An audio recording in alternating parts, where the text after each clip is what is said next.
Kami dari kelompok 1 akan memperkenalkan diri. Sebelum itu perkenalkan, nama saya Najwa Nur Nafi Saputra dari kelas 10-11 nomor absen 25. Saya Divan Zerkara Praresbianto dari kelas 10-11 absen 10.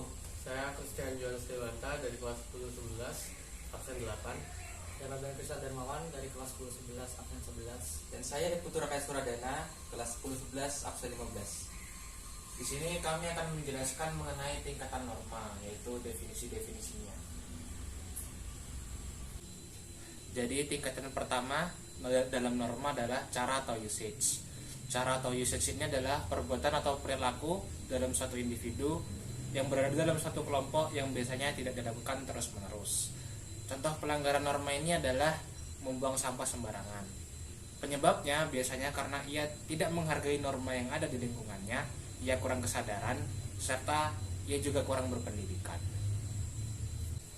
Tingkatan norma yang ketiga adalah tata kelakuan atau mores.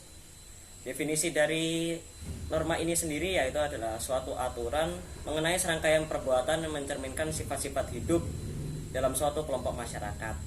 Norma ini dilakukan secara sadar untuk melakukan pengawasan oleh kelompok masyarakat terhadap para anggotanya. Contoh dari pelanggaran norma ini adalah seorang peserta didik melakukan pelanggaran terhadap tata tertib sekolah. Penyebab terjadinya pelanggaran adalah karena kurangnya rasa tanggung jawab terhadap diri sendiri dan orang lain.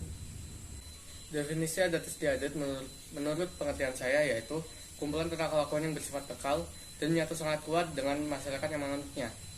Pelanggaran dari norma adat istiadat sendiri yaitu tidak menghargai tradisi daerah orang lain dan menghinanya.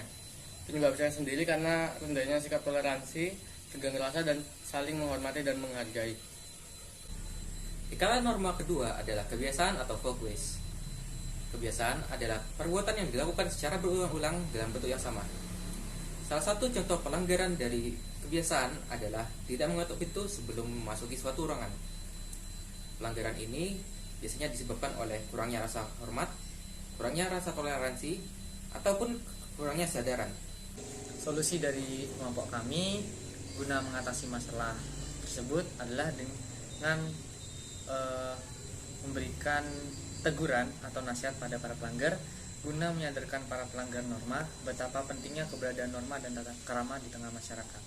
Kemudian dari diri sendiri adalah dengan melakukan introspeksi diri ketika menerima teguran dari seseorang mengenai pelanggaran norma yang kita lakukan. Menerapkan tata krama dan menaati norma sebagai tanggung jawab hidup di tengah masyarakat.